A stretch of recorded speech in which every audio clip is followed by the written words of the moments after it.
नमस्कार, ओम। स्वागत है आप सभी का मेरे YouTube चैनल योग शिखा में और स्वागत है आप सभी का वैदिक वेंसडे के दूसरे एपिसोड में। वैदिक वेंसडे के पहले एपिसोड में हमने बात की थी गीता के 18 अध्यायों के बारे में और उनके नाम को हमने जाना था। आज हम बात करेंगे गीता जी के प्रथम अध्याय के बारे में और प्रथम अध्याय के सार को जानने से पहले हम जानेंगे गीता जी के प्रथम अध्याय का महात्म्य क्या है, महत्व क्या है। इसके विषय में एक कहानी है जो मैं आपको सुनाती हूँ।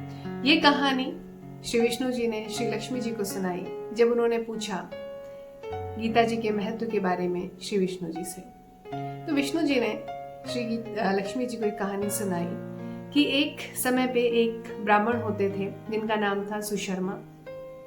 यद्यपि उनका जन्म ब्राह्मण कुल में हुआ था, लेकिन फिर भी वो अत्यंत ही लंपट और कपटी किस्म के व्यक्ति थे। बहुत ही दुर्व्यसनी व्यक्ति थे। मांस मदिरा का पान करना, लोगों को कष्ट पहुंचाना, ये सब उनकी प्रवृत्ति में शुमार था। जब सुशर्मा लकड़ियां काटते थे और जंगल से लकड़ियां काट के लाके बेचते थे और उनसे अपना जीवन यापन करते थे। एक बार सुशर्मा जंगल में गए और वहां पर उन्हें किसी काले नाग ने काट लिया और उनकी मृत्यु हो गई। अब सुशर्मा क्योंकि बहुत ही दुर्व्यसनी व्यक्ति थे, कपटी व्यक्ति थे, तो अनेक नरकों की यात्रा भोगने के बाद उनका फिर से पृथ्वी लोक पर जन्म हुआ एक बैल के रूप में। इस बैल को एक विकलांग व्यक्ति ने खरीदा और उसके ऊपर सवारी करता था।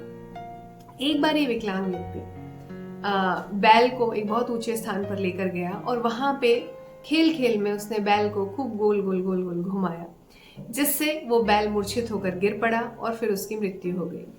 उस बैल को गति देने के लिए, परम गति देने के लिए सभी लोग वहां पर इकट्ठा हुए और सभी ने अपना अपना पुण्य दान किया। उसी भीड़ में एक वैश्या भी थी।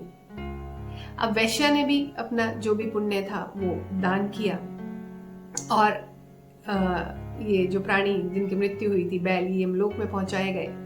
यमलोक में इनका लेखा जोखा देखा गया तो ये जाना गया कि उस वैश्या के पुण्य कर्मों की वजह से इस बैल को अब वापस से पृथ्वी पर भेजा जाए और इसे एक मनुष्य रूप में भेजा जाए। तो ये बैल जो थे ये पृथ्वी लोक पर आए। जो सुशर्मा थे वो पृथ्वी लोक पर वापस आए, मनुष्य के रूप में आए और एक ब्राह्मण कुल में इनका जन्म हुआ। तो ब्राह्मण कुल बहुत उच्च कुलीन था, बहुत ज्ञानी लोग थे। उस ब्राह्मण कुल में इनका जन्म हुआ। सुशर्मा को अपने पुराने जन्म की सारी बातें याद थी, तो वो सोचते रहे कि उस वैश्या के क्या ऐसे पुण्य कर्म थे जिनकी वजह से मुझे गति प्राप्त हुई और मुझे वापस से मृत्यु लोक में कितने उच्च ब्राह्मण कुल में एक सभ्य व्यक्ति के रूप में, एक सद्बुद्धि के साथ एक रूप में मैं पैदा हुआ।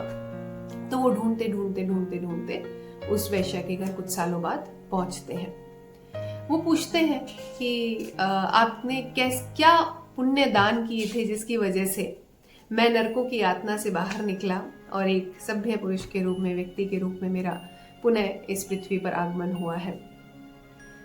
तो वैश्या ने बोला कि मुझे नहीं पता मेरे क्या पुण्य कर्म है, लेकिन मुझे ऐसा लगता है कि मेरा ये तोता तो एक शुक था। शुक यानी तोता उस वैश्या के पास था।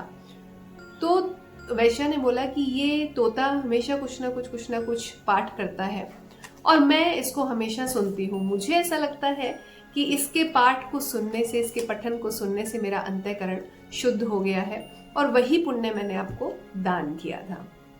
तो दोनों लोग तोते के पास जाते हैं।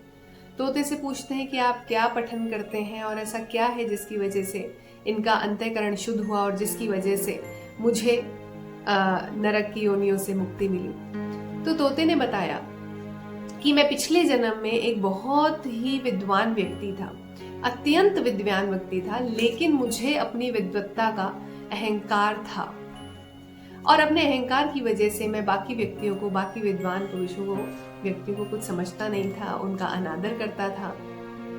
जब मेरी मृत्यु हुई तो मेरे पाप की वजह से, मेरे अहंकार की वजह से इस शुक रूप में, इस तोते के रूप में मेरा जन्म हुआ। जब इस तोते के रूप में मेरा जन्म हुआ तो मैं उड़ते उड़ते एक दिन एक आश्रम में पहुंचा।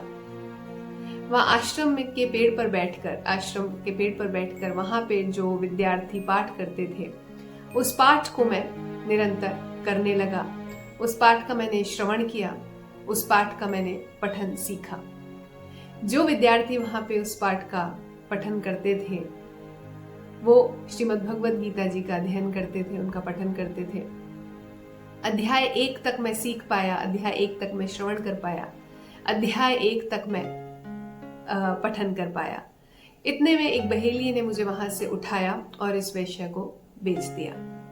तो जब से मैं यहाँ पर आया हूँ, मैं निरंतर उस भगवत गीता जी के प्रथम अध्याय का पठन करता हूँ और वही पठन ये सुनती हैं और इसी श्रीमद् भगवत गीता जी के प्रथम अध्याय को सुन कर ही इनका अंतःकरण शुद्ध हुआ है। और वही पुण्य कर्म जो मैंने संचित किए हैं श्रीमद् भगवत गीता जी के प्रथम अध्याय का पठन और श्रवण करके, वही पुण्य कर्म इन्होंने आपको दान किए और जिसकी वजह से आप वापस इस मनुष्य लोक में एक उच्च कुल में जन्म ले पाए और उन्हीं पुण्य कर्मों की वजह से आप नरकों की यातनाओं से मुक्ति पा पाए। तो श्री विष्णु जी ने लक्ष्मी जी को ये बोला कि जो भी व्यक्ति श्रीमद् भगवत गीता जी के प्रथम अध्याय का श्रवण करता है, पठन करता है, मनन करता है निरंतर, रोज हर रोज, उसके सभी पाप मुक्त होते हैं। यहां तक कहा गया है कि अगर आप किसी एक श्लोक का भी निरंतर रोज आप जप करते हैं, तब भी आपके सारे पाप कर्म से आप मुक्त होते हैं। अगले वैदिक वेडनेसडे के एपिसोड में हम देखेंगे गीता जी के प्रथम अध्याय का सार। देखने के लिए बहुत बहुत धन्यवाद। योग शिखा की तरफ से आप सबको नमस्कार।